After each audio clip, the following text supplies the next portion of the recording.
Hi. What's your full name? And where were you born? Okay.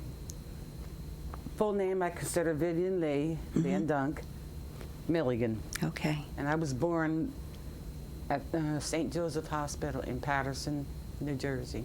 When? August 26, 1951. So you are? 60 years old. Wow. And how long have you lived where you're living now, and where is that? I live in Upper Ringwood. Mm-hmm.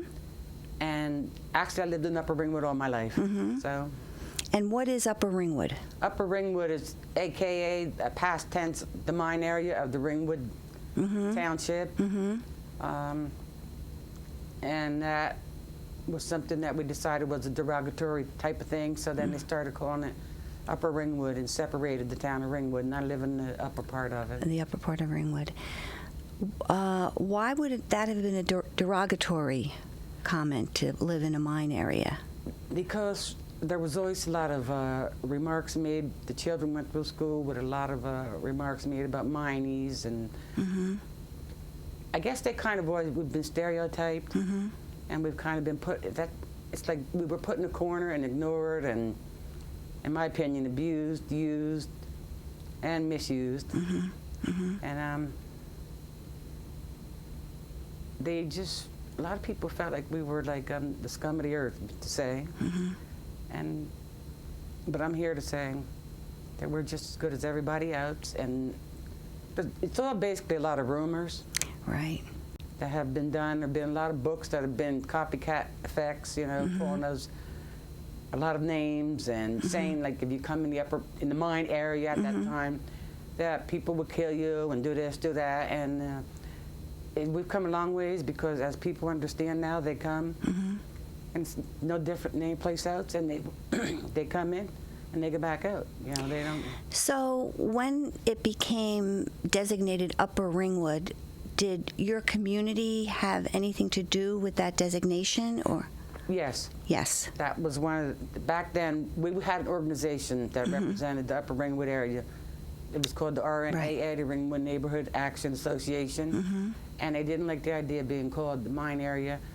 So that is what really, you know, created this Upper Ringwood name. And that was done along with the municipal government then? Yes. Yes. Yeah. They agreed to do something. Okay. So you grew up before, you live in Upper Ringwood now, and you grew up in Upper Ringwood. Where are you living now? What is your address? I have two addresses. Okay.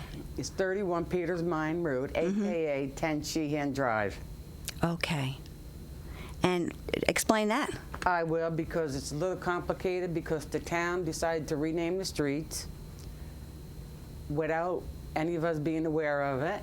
Okay. So the addresses got changed compared to the way we have known them all of our lives. And we tried to use our mailing address as 10 Sheehan Drive. We didn't get mail. And ironically, it's so funny, because the town mails my water bill and my tax bill to 31 Peters Mine Road, but up in the corner, my street address says 10 Sheehan Drive. So they haven't changed it officially on in the bills that are coming? They know that it's kind of like the mailing system. I see. To get it. Which is a little complicated in emergency, you know, situations, but. Right. So normally when you say 31 Peters Mine Road, you gotta say by the Sheehan Drive. By the Sheehan Drive. Yes. Because it wouldn't be specific to your house, really. Right. Because, you know, Peters Mine Road is long. Peters Mine Road used to be, basically, when you come off of Margaret King Ave onto Peters Mine Road, that used to be Riverside Drive. When? I think it was like in the 80s when all the addresses were changed. And it has caused a lot of complications, as I said, in emergency situations, because they changed all these addresses. One good thing I will say is, though, that the local police have been informed if they are to come to the area up there where I live to say, you know, the Sheehan Drive area. So they are pretty well aware of So that. they thank God. understand, and the emergency services know, and all that. Well, 911, here's another problem, unfortunately. The 911 system has us in its 31 Peters Mine Road. Oh, gee. My niece just recently went into the hospital for an emergency birth, and when they called the 911 system, the ambulance didn't know where to go. Oh, So I had a tendency to call the local police department, right. and then, you know, to give them the location, and then they will tell us to hang up and call 911. But And then, it's created a little yeah, problems. it seems very complicated. Before you lived at 31 Peters Mine Road, where did you live in the lived- community? There was an area called Pipeline Hill, and I lived at 84 Pipeline Hill. And that address, does that still exist?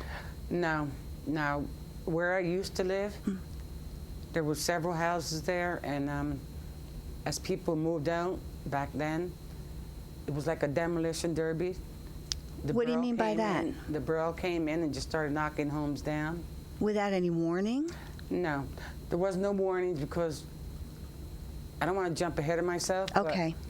We'll get to everything. Nobody owned the homes, so they Right. had no say basically as to what happened to them as they moved from one house to another. So they were basically renting the homes? Yes, they were renting. Yeah. And who was the landlord? Well, that's a tricky situation because there's been plenty that were landlords. Uh-huh. The borough, Right. Ford, a.k.a. Ringwood Realty, Jay Kislak, and the Ringwood Company, and the Hillwoods. There's been so many people through the years that have owned the areas. So were you told that a house was going to be demolished, or No. did you move and then it was demolished? How did it Yes, usually work? yes. You were told to move. No, actually, it was in some cases, it was a better opportunity because you got a bigger house. Okay. But as I said, you move out, and the next thing you know, the house is gone. House is gone. Right. Yes. Right. So Pipeline was the name of the road, and that road does not exist any longer, No. as known as Pipeline. Well, only to those that live and know it. They changed that Pipeline address to Van Dunk Lane, Okay. Okay. which is that's more complicated to me. Right. And that also happened In the 70s. in the they built 70s.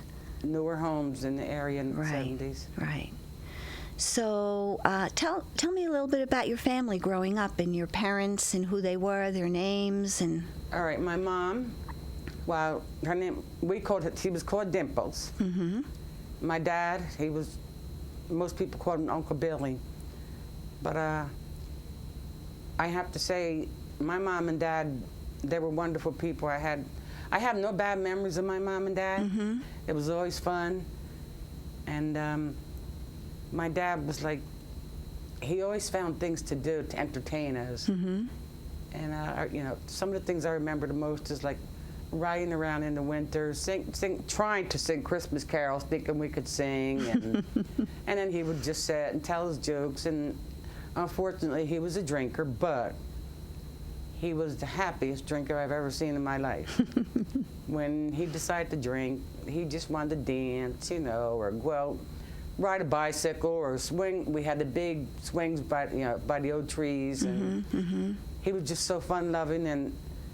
And my mom, she very seldom left the house, but my mom didn't drink or any of that, but her life was spent gambling basically, because her mom before her was a gambler, so that's a way of life that she knew, and of course it's been passed on through the generations. Right. It was always a good pastime to sit and play some poker games. I was going to ask, what type of gambling? Pinochle Okay. And horse and pepper. We have. So that was a form of entertainment. Yes, that was a form of entertainment, and shooting dice was a form of entertainment. And when I was a kid, we played marbles. Okay. Which I don't think a kid can tell you how to shoot a marble now. And we did our hopscotch and jump rope. and tag, and most of our playing was in the wood.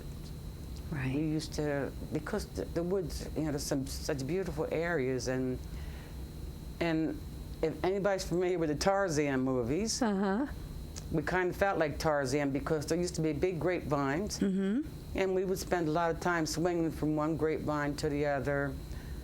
And I can't believe that I actually climbed trees back then. Always got stuck in them. But we had we used a lot of imagination too. Right, right. And that's something that worked out good for us. Yeah. How many siblings did you have? With my mom and my dad, there was 5. And what are their names? Well, 2 are deceased. All right. My brother, unfortunately, got killed by a school bus on Margaret King Ave. Oh my God! How old was he then? He was 17 years old. He was riding a bicycle from Horseshoe Bend and got hit by a school bus. Oh, I'm sorry. And then I have my older sister. She recently died. Well, it's been 2 years now. After she had a kidney transplant, and there was a lot of difficulty. And then I have my sister Iris. I'm sorry, I didn't tell you. My brother's name was Myron. Myron. My older sister, we called her Chippy. Right. And then I have my sister Iris, and I have my sister Bobby, as we call her. I'm not going to go through Barbara's. Her real name is Barbara then? Yes. You call her Bobby? And then I have my sister Kay, whose name was actually Myra. Okay. And then I have a sister by my dad who doesn't live with us right now. Her name is Ashley. Okay. But I still live with my sisters. You do? And there's nothing in the world that could take the love and the closeness of a family away, And then we would bicker, but it's just so nice to have them, and and just be right there, and not so distant. So you have a very tight-knit family. Yes, we do. Right. We are very tight-knit. I could say what I want basically about them, but I'm not gonna let nobody else talk about them or whatever. Right. But we need one another. We're there. Right. That's family. And that basically goes to the whole community. Right. We have a very unique community. Tell me about that. We have a community where we can bicker, but when we need one another in times of need, we unite, and we unite big time. The whole community will come together to support somebody who's going through hard times or devastating times, and we are there for one another. And it's also like, if I don't have a slice of bread or a potato or whatever, I don't have a problem, because I know I can go knock on somebody's door. And I can So get you all this. help each other. Yes, Yeah. it's good to know that you're all family, Yes. and we know who our neighbors are, Right. and we don't have a problem with, just going and saying, look, I don't have this, I don't have that, and There's an I don't know, understanding. yeah, it's so just, to me, like I said, it's just such a uniqueness, to know that this community is all your family, and the togetherness when we need it, it's just unbelievable. Yeah. And I personally feel that we live in a gated community, You do? but everybody just can't see those gates. Right. It's a very, very, as a matter of fact, here's my honest opinion. Heinz 57 had a special blend. Well, I feel that mine's 57 is the special blend. Interesting. That's my opinion. Yeah. And what is the blend? Oh, the blend. Well, basically, that's something I'm still working on, but I know most of it is like Native American. Right, right. In which it took a while. It was kind of crazy, in my opinion, because I kind of sat down and started thinking about our lifestyles growing up. Right. And the way we did things, the uniqueness of Talk home about remedies. And if I hadn't witnessed half of these things, I wouldn't have believed that they really work. And I watched the hunting. All of our lives, we depended on the hunters and the fishers, the supply, the extra food, and that's something we've grown up with all of our lives. And it's just in the gardens. Right. The gardens, some of them, they've had community gardens, and they come with a basket full, to put on people's tables, and which I've really enjoyed. Yeah, fresh I mean, vegetables and people say that this, see, again, there's so many things that have happened that people wouldn't believe in. Like, we had 2 brothers that lived there, and somebody could have a serious burn, and they had the ability to do a chant and take these burns out of these people's bodies. Really? Yes, and there's several people in Upper Ringwood that can tell you that, but people are like, you're crazy, but I am a person now at this age. If I've lived it, I'll stand firm by it. If you've seen it. Yes, and I've seen it. And where do you think these chants or this type of the home remedies, and how did that get passed on, and where did it come from?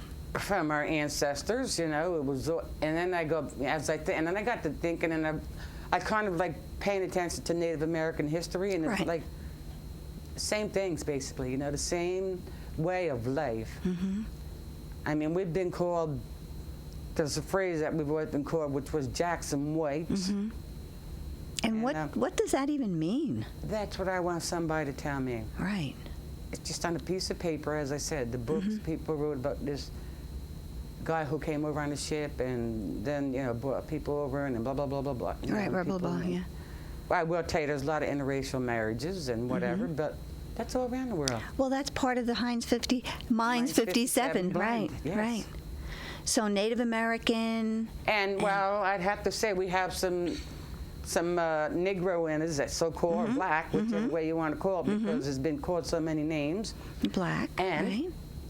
There's even some white in there. Right. Yeah, I mean, it is a little bit of everything. A little bit of everything, which is the beauty of the world, really. It is beautiful, because we have some of the most beautiful children. You do. Yeah. You do. It's just amazing. Where do you think the name Van Dunk came from? Actually,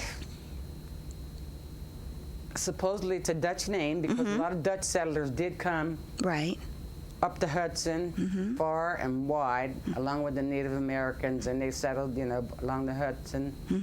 And then all of a sudden, you know, they just started. Some of them, I thought everybody stayed in the area, but lo and behold, doing genealogy, I find out, guess what? Some went the other way too. But really? That is considered a Dutch name. Right, right. So, and your married name is Milligan, you said? Yes. And what is that considered? Irish. That's Irish.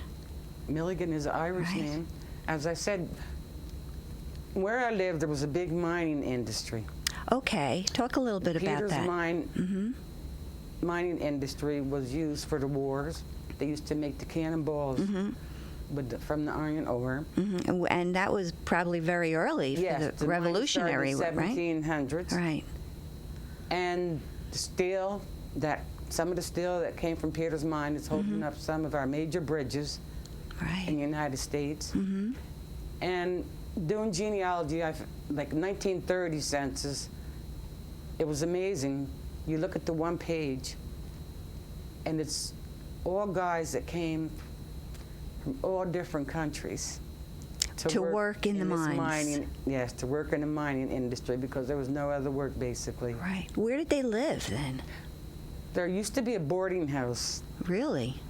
Where the recycling center is now in Upper Ringwood. Okay. There used to be a boarding house there. And if you look at, you know, the census, like I have looked at it, that's where they stayed. Basically, all of them lodged at the boarding house. And of course, they were all men, right? Yes. Yeah. Yes. And as I said, they come from far and wide to seek the opportunities to work in this mining industry. And your family, did they work in the mines? Yes.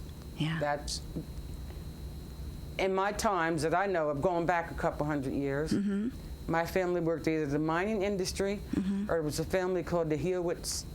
Right. And who are the Hewitts? The Hewitts are a family that owned plenty in Ringwood, and right now there's a Ringwood Manor, which is a tourist site, and the Hewitts, that was their summer home where they used to come and, you know, stay in the summertime.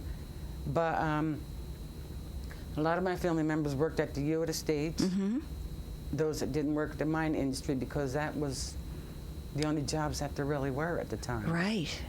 And the Hewitts are very interesting people to me. Yeah, why? Because, you know, as I said, going through paperwork, I found out that they always kept a hospital room at the Tuxedo Hospital for any of my family members if they was to get sick. Really? And if you go to the Ringwood Manor Cemetery, you will see some of our relatives are buried in their cemetery. And then we have a church called the Church of Good Shepherd. Yes. That the Hewitts, they started that church basically. And when was that started? Well, actually, I'd say I have some paperwork, like from 1918, from some letters from Miss Sally Hewitt. Yes, Sally. Where she decided that they was going to have a, I guess, like it's called a, nowadays it'd be like a Y or YMCA, blah, blah, blah, whatever. Like a community center or something like that? Well, like community opportunities and groups to get together, you know, Okay. and have places to go. Okay. And have dinners or dances, whatever. Anyway, Was that for all of Ringwood or for Upper Ringwood at the time, or what? The point was that stipulated in the letter is that no one was to be turned away because of their color or creed or anything. Interesting. So it was, For everybody. yeah, it was for everybody. And where was it located? Where was it going to be located? The church? Yeah. Oh, I'm sorry. I'm Margaret King Ave. Right. Okay. That's where the church is located. And who built it? My ancestors, Really? piece by piece, they put their bricks and, yes, they built it. Because that was one way or the other. Like I said, it was the Hewitt employees. Right. So they made the decision that they wanted to have some kind of a center for the Yes. people for activities. Your relatives built it, yes. and it was located on Margaret It King. still is located on Margaret King In the Ave. same area? In the same spot? No, in 1924 it was moved a little, you know, Okay. it was moved from one position to another, but... How did they move it?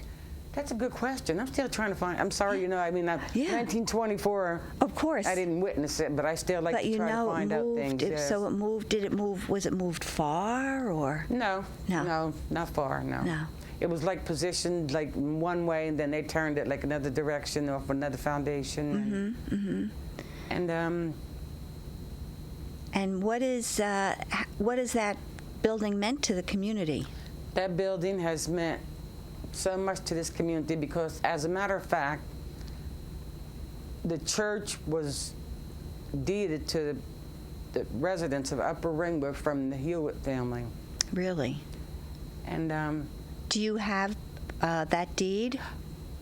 I'm in the process of hopefully getting it because we are into the Diocese of Newark. And what diocese of what? The Episcopal Church of the Diocese of Newark, and they're at this point in time they're trying to close the church. Oh. And let me mention today, you know, is April 22nd, 2012, Right. and I'd have to say I found out in 2005 our church was deeded to the diocese through, it says, the Good Shepherd Council members. And again, the church has been always family oriented, you know, but we never turn anybody out. Right. And I can't imagine anybody in Upper Ringwood who would sign this deed. So this is something that's a big mystery right now too. So it's something you're investigating. Yes, and it's the last thing that the Hewitts actually. We were told through our ancestors again that when the Hewitts owned the houses in Upper Ringwood, that they deeded the houses to the residents of Upper Ringwood. But unfortunately, the Hewitts hold most of our family history. The town doesn't have anything because, see, I'm going back again because as I go through the census, Ringwood wasn't incorporated until 1918. That's right. So if you look at a census, and for Upper Ringwood, or I should say the town of Ringwood, it was called Ringwood Manor or Pumpkin Township. Okay. All right? So we were always told, like, because the Hewitts were the only ones there besides the Native Americans, basically the miners, Right. that was it. That was it. The other parts of Ringwood, Didn't exist. Didn't exist. That is the original part of Ringwood, right there. That's where it all started. And we were told that the houses were deeded to us for life, along with the fact that, you know, they deeded the church to us. But this paperwork, God knows I'm going to try to find it. I know it's under lock and key someplace or whatever. But, you know, as I said, we're going through the process right now of trying to keep the church, because that was the last thing that they really left us. And I'm sorry, no, I'm not sorry to say, back in the 1700s, 1800s, early 1900s, things happened, unfortunately, the way they are today. And I feel that the Hewitts are definitely relatives. Interesting. It's kind of, you know, as Part of the Mines 57? Yes, I definitely do, because unfortunately, my grandmothers and you know, before me, whatever, and there was no, we had no rights, all right? You know what I'm saying? We weren't slaves. No. But if Mr. Hewitt wanted something, I'd say Mr. Hewitt got it. Right. And I seriously, as I come across a lot of paperwork and things, it's just so amazing to find out how the Hewitt family looked out for the residents of Upper Ringwood, you know, and so do you feel like it was, when you say looked out, it was good, but was it all good, or do you think maybe it was there was some maybe negative aspects of that too? The Hewitt family? Yeah. Without a doubt, there had to be negative aspects, because they couldn't own up to saying, you know, that they would have fathered a child from, you know, somebody that worked there or whatever. Yeah. I mean, actually, I found the Hewitts somewhere interesting. I found so much more good in them than this town than, you know, I could ever imagine. Right, right. It's because you feel like at least you were taken care of. Yes, they just kind of, and I remember, and I'm reading, because Lewis West, yes, God rest his soul. Yeah, yeah. He remembered a lot. Right. And what I liked about him is that. And just name he wrote a book, and what was that called? Do you remember? Tales of the Ramapos. Right, Tales of the Ramapos. And over years, you know, people talk about things that happen, you know, about your family members, and there were some things I was told, like about my great-grandfather, that I believe, basically, I'm figuring they're fabricating this. And what was that? That he was considered the strong man on the Hewitt estate, and if they needed to fix something, he would pick up the wagon or the car or whatever, anything they had, and he would be the one to pick this up so they could work on it. And your great-grandfather? Yes, my great-grandfather. And what was his name? Robert Milligan. Robert Milligan. Okay. Big Rob Milligan, they called him. Okay. And then, you know, as I said, you listen to this, but then when Lewis West wrote this book, the thing that I love is he didn't forget the most important people. My grandfather was one of them. Yes. He did not separate and divide, and he talked about witnessing, watching my grandfather do this as a child, because he was over there at the Hewitt Estates. So he really respected the history, the real history. Yes, he did, because he talked about my uncle, John Milligan, who was the sharpshooter, you know, and he talked about another relative, Elmer Van Dunk, who took care of the oxen.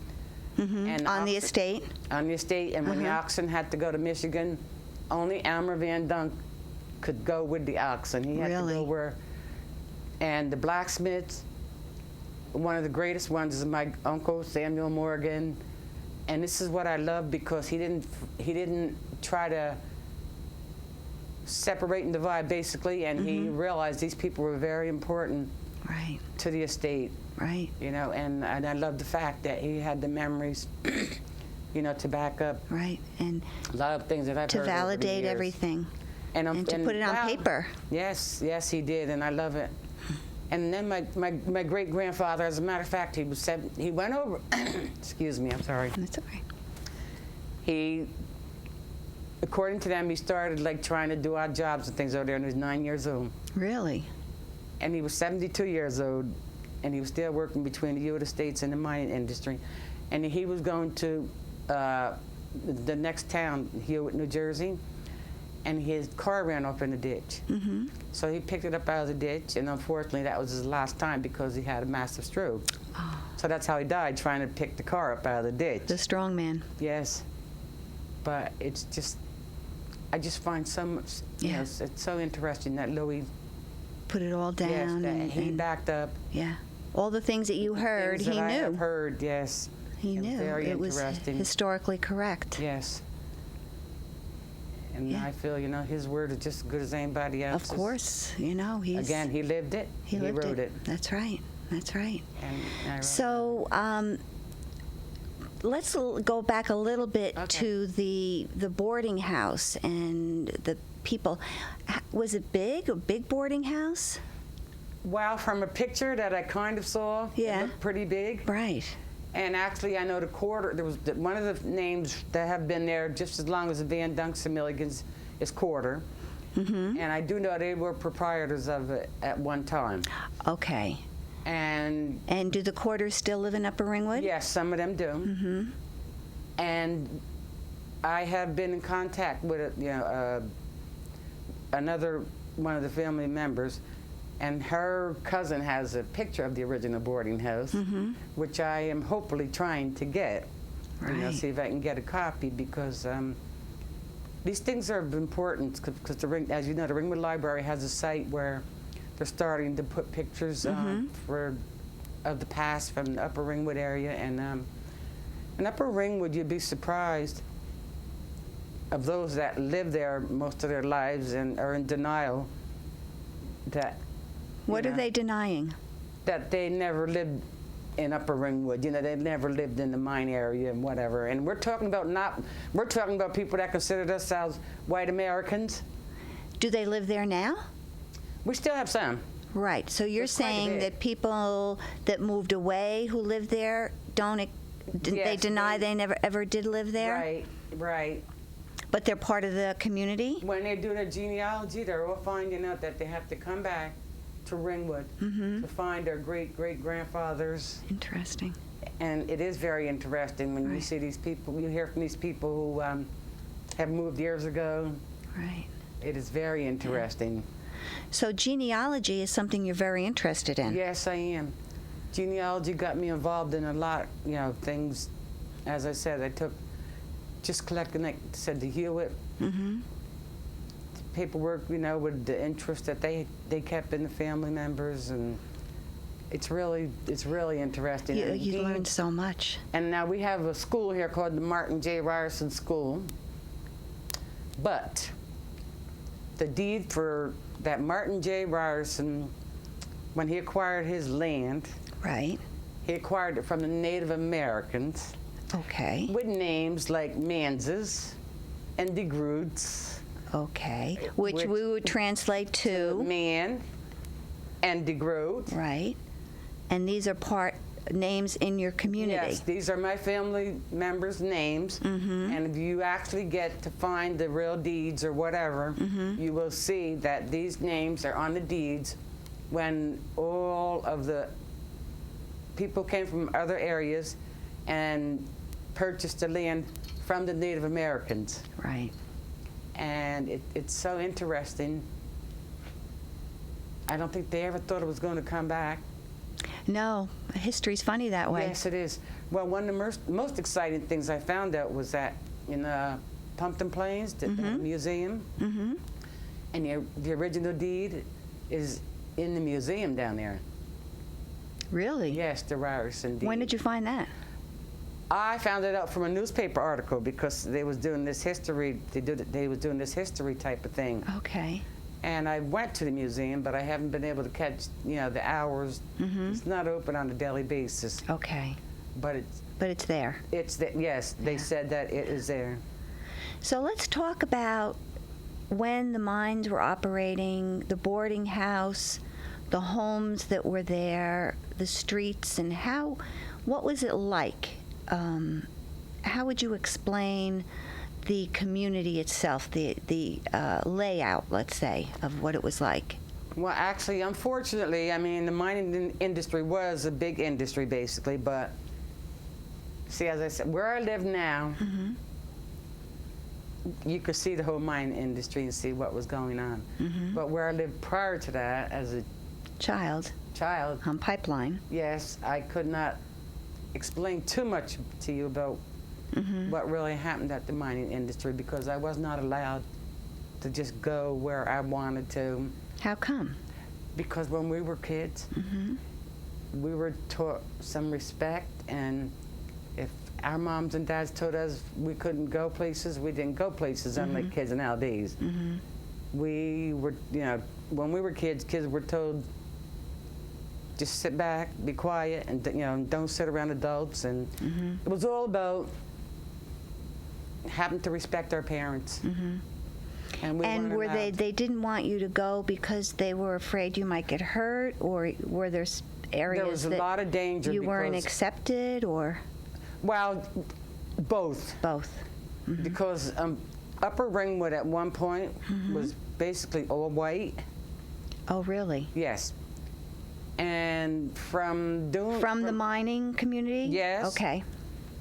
And going back on census, when I look at them, there was homes along Margaret King Ave, and a lot of my relatives lived in those homes. Okay. I should say, just before you get off of Margaret King Ave to Peter's Mine, there was a place called the Beehive. It was a big, like, multi-family home. And a lot of my family lived there. Why did they call it the Beehive? I like to know. That's interesting. And that's just the way the structure was, like, you know, like maybe like a beehive. But, and a lot of my families lived what is now the Wanacue Reservoir properties. Oh, there were homes there? There was homes, yes. And what type of homes were they? Were they part of the mining community? No. I don't think. No, okay. No, but if you go to the Church of Good Shepherd on Margaret King Avenue, you go across the street, you can still see some foundations where there was homes there. Interesting. And I should say, only those that live in Upper Ringwood, if you talk about a fishing area called Grandpa's Garden, they know where it is because it was one of our grandfathers. Interesting. You know, that had a home in that area. Okay. So everybody they still refer to it as Grandpa's Garden if they wanted to try to go fishing there. And, you know, what elders we have left. Right. The elders, when you say when you say that, what we have left, what do you mean? What I mean is we've had a death rate that I don't think any other community can compare to. We have had 3 or 4 funerals in one. We have lost so many people. Just in the past, how many years would you say? In the past, I can just say in 3 years we've lost. You know, you can't count them on your fingers and your toes. Plus. And I am being considered one of the elders now. Really? Because everybody, I'll go back and forward here, because another thing that got me interested in genealogy is, like, I started looking at my local church records. Okay. And I started looking at the death rate, you know, and the ages. And I was like, this is crazy. You know, people dying at such young ages, and which led to another big journey. And tell about that journey. Which led us to finally wonder, why is everybody dying? So then we go to another step where we found out Ford Motor Company back in 1965 had owned the land. We weren't aware of it. They were under the name of Ringwood Realty. So but they started coming in, they was trucking in contaminated chemicals along with the town, using it as a dump site in Upper Ringwood. Right. And these chemicals were just off of the charts as far as the rates that someone should be exposed to. And so anyway, that's something that got me interested in realizing that there's too many people dying. So you feel like you connected the fact that, you know, chemicals were coming in, garbage was coming in, and people were being exposed. Yes, because most of the deaths are cancers. And there's asthma basically in every house. and a lot of skin problems, and it was kind of like, this is crazy, you know. And then so we just started going out and searching, and we come across all these chemicals. But anyway, as Ford living this, I was again saying it was a way of life basically for my mom and dad and the rest, because along with the contaminants, they used to dump like big copper wiring, which was a way of survival. So everybody would take the wire, you know, the copper wiring, take them to the scrap yard to get money to go and pay bills and buy food. And they weren't paying any attention to all the other stuff that was coming off of the trucks. And this is what we dubbed sludge. Right. Because it was contaminated paints, and it was freons, and you name it, anything from the factory. So they would just bring trucks day and night, day and night. I mean, I would lay in bed nights and hear trucks coming in. How did you feel? Were you afraid when you heard all those? At that time? Yeah. No, I wasn't. No. Because it was everyday life, right? Yeah, it was a way of survival, and that's all we were, you know, everybody was thinking about. Right. Wow, here comes a truck. That's another $1 or whatever. But and then, as I said, when I started looking at the death rates, and then, you know, I said, something's not right. And because something changed. Yes, yes. Because before people that, used to be 90 or whatever. Then you look and you're seeing 37, 25. You know, and it's like, wait a minute, something's not right. Cancer, cancer, cancer. Something happened. I mean, we have one row of homes in Upper Ringwood that there has been a cancer in every single home in that one row where somebody has died from cancer. And what row is that? I call it Cancer Row. Cancer Row. I again, see, I got to back up again, because this was in the 1970s. There was a corporation that was formed called HALTO, and it was Housing Operation with Training Opportunities. Right. And why did they form that corporation? They formed this corporation to give the people opportunities to build homes. So before that, nobody owned homes. No one owned homes. No one owned homes. Let's stay on that, but let's just jump a little bit back to Grandpa's garden. Yes, okay. Where the homes were. Who owned those homes? I would probably say the Ringwood Company, because yes, they were. Right. So that everyone was renting from whoever owned the property at the time. Nobody owned homes up there. Okay. And again, that was another situation where we had to deal with a lot, because you didn't own homes. Right. So you wasn't allowed to voice your opinion about anything if you didn't like the idea of it, because then you would be told that you would be evicted. Okay. There was always a threat there. So you had no voice. You weren't allowed to say anything. And were the homes up to par? No. No. That's another talk very about what they were. We'll go back to the other and then talk about the homes. The home that I lived in, there was no running water. There was no bathroom. We had outhouses. I grew up with kerosene lamps. You know, very seldom was electricity available. And we had no heating system. It was called a wood coal stove. That was for our cooking and the heating of the house, because we didn't have gas stoves. But I love it. God Almighty, and we had to get our water. We had natural spring water. So there was no running water? No running water. No. And so we had what we call above ground springs. Okay. It was just natural earth water that would come down off of the mountains, which still do. And then we had some of our family members had sense enough to find a nice pipe, and you put it into the earth, and then the water was coming out of the pipe. So that's how we survived. We'd have to carry our water in buckets.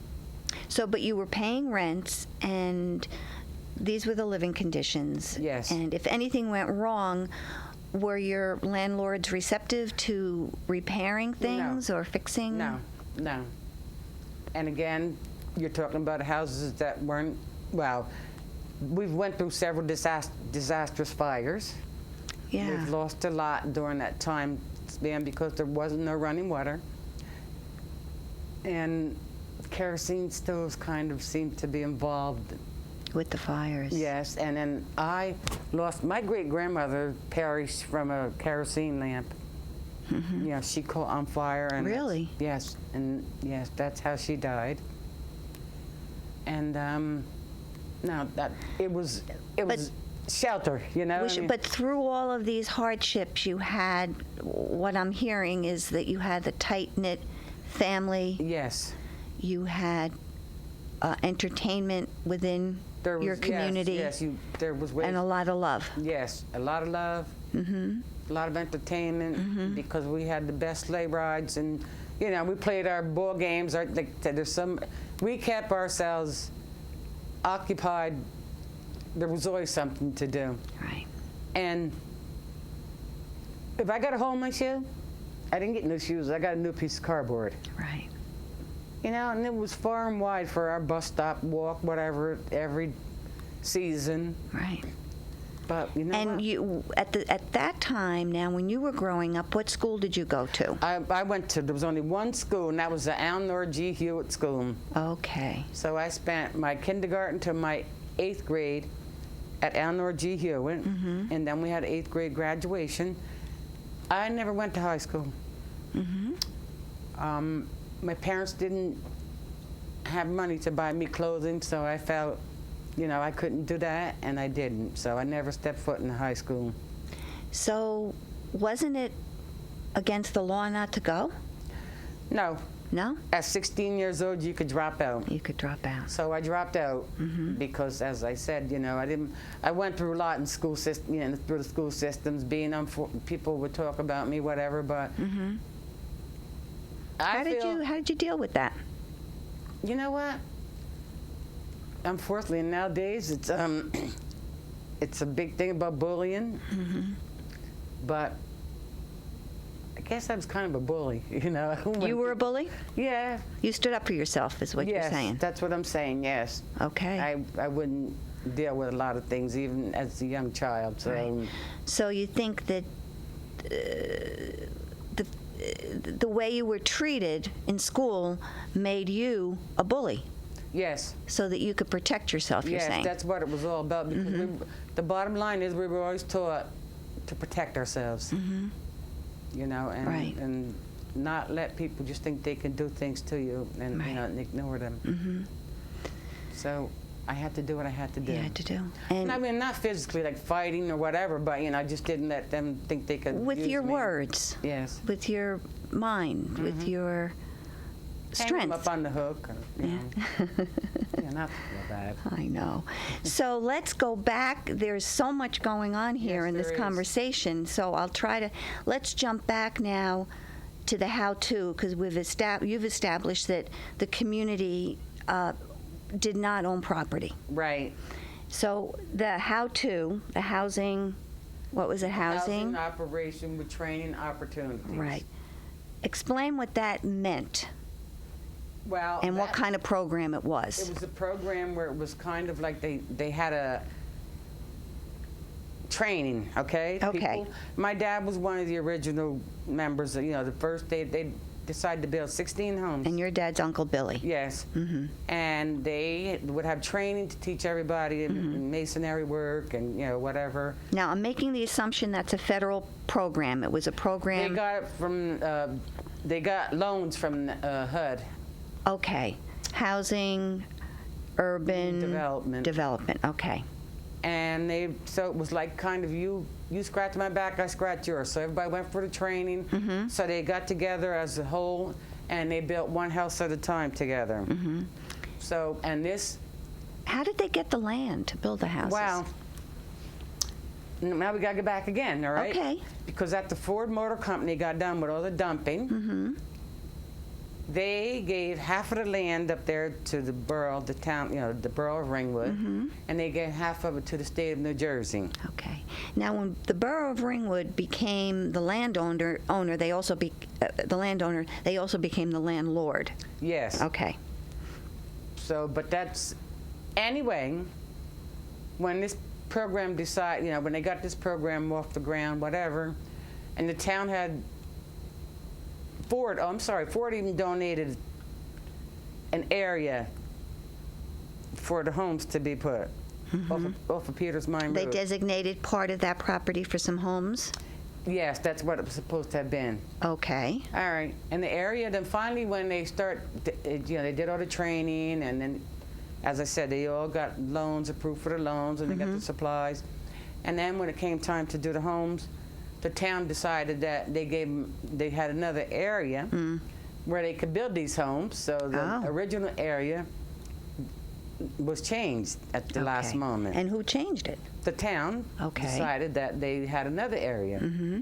So nobody have ever been homeowners, and people. Well, let's say this area that unfortunately where they built the homes was a big part of the mining industry too, and the homes were built on a lot of mine pits, which created a lot of problems. But the people, in their excitement to want to be homeowners, built the homes. You know, that was a big step in life. They wanted to be homeowners. They wanted the dream. Yes, that was a dream, and that's what and I'll tell you, they did a damn good job, you know, working together and building the homes. But so the people that built the homes they had to apply basically for mortgages. Yes. So the home, it's not like the homes were given to them. Oh, no. No, they applied for mortgages. Pay for mortgages. They trained to build the homes. And the borough of Ringwood changed, let's say, the location. And some of the homes were built on mine shafts. Okay. Mine. Well, I always call them mine holes. You know, they call them pits or whatever. Right. And then. How many homes were built in total at that time? 16. In the 1970s. Yes, in the 1970s. And some were built on the mine holes, shafts, whatever. Yes. And some were built in other. Well, basically on a lot of ledge, and there's probably mine shafts under there because, again, I know after the fact, unfortunately, that was the area with a lot of mine shafts. Right. You so know, it's all connected, and all those things are connected. If you look at all connected. We actually lost a child, a young boy there, 11 years old, in 1963, and they never found his body. Wow. Because he fell in one pit. You know, when they tried to find the body in several adjacent pits, and they never found his body. Yeah. So this land that was given, that the borough owned, or it wasn't actually given, was it? I think it was sold. Yes, I shouldn't say. Yeah. Well, yes. Right, sold to how to? The members of the people that wanted to be homeowners or whatever. Right. How to is something it's not mentioned much, and it's a very big, important part of Upper Ringwood. Right. Yeah. And then, unfortunately, now Cancer is a part of those homes, part of Cancer Row. Yes. I'm sorry. That is where Cancer Row is, where the new homes were built. And that's Van Dunk Lane. Van Dunk Lane. Yes. Which was Pipeline. No. That used to be Cannon Mine.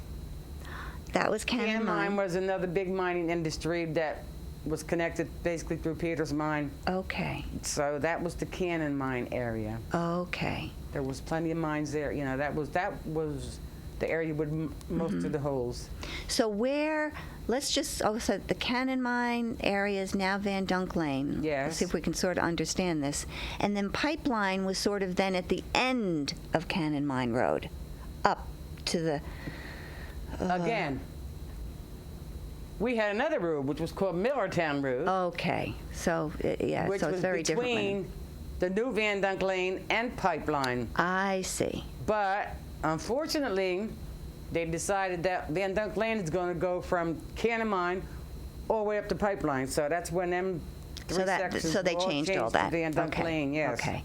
So let's go back to the how-to, to the Van Dunk and the other homes that are built that you call Cancer Row.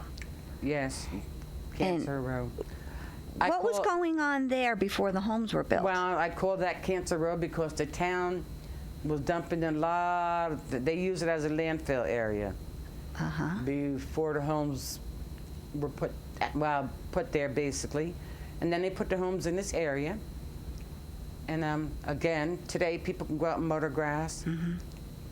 And their backyard it's just a lot of trash and rubbish that was dumped there, through the town as a landfill area. And if you go in this section, there is methane gas pipes sticking up behind all the houses. And what is that for? That is because people don't know what that is. Them pipes are there because of all the garbage that's underground, which is these people's backyards, and the gases are coming up from the garbage. Yeah. So methane gas is formed from the decomposition of all the garbage. Of the garbage. Yes, and these are in everybody's backyard as to the size of the landfill area right now. And we had a 10-year-old boy. That was his playground. And you got methane gas pipe sticking up out of your yard. And unfortunately, he died from cancer. And that was a very upsetting thing for the community. Yeah. To have to go through that. I know. And the gas pipes are still there. Still there. Unfortunately, again, in my lifetime, I could think of a good 5 or 6 landfill areas in Upper Ringwood. Really? But the town is in denial of the fact that they dumped in all these areas. Oh. So we have, one landfill area that they're claiming. But me and a lot of others no different because, again, that was the way of survival. As they say, one man's trash is another man's treasure. I mean, you could go there and you could get a table or chair, you know what I'm saying, household goods or whatever, to furnish your home, and right. It was a good thing, What happened when the houses were being built? Was the dumping still going on? We have to distinguish between the Ford dumping and the garbage, let's say, garbage. Household waste. Was it still being dumped there when the houses were being built? Yes. I can't even really tell you when they stopped because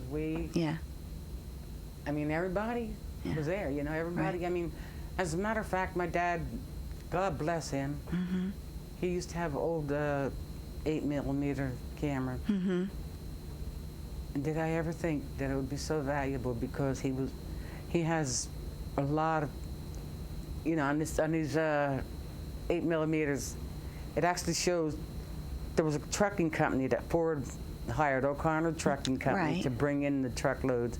And on these, you can see the trucks coming in to get ready to dump, and you can see so many people there, going through the rubbish, holding up even clothing or household furnitures, and then you see all these cardboard boxes that Ford dumped also along with all the other junk, and I mean, piles and piles and piles of that.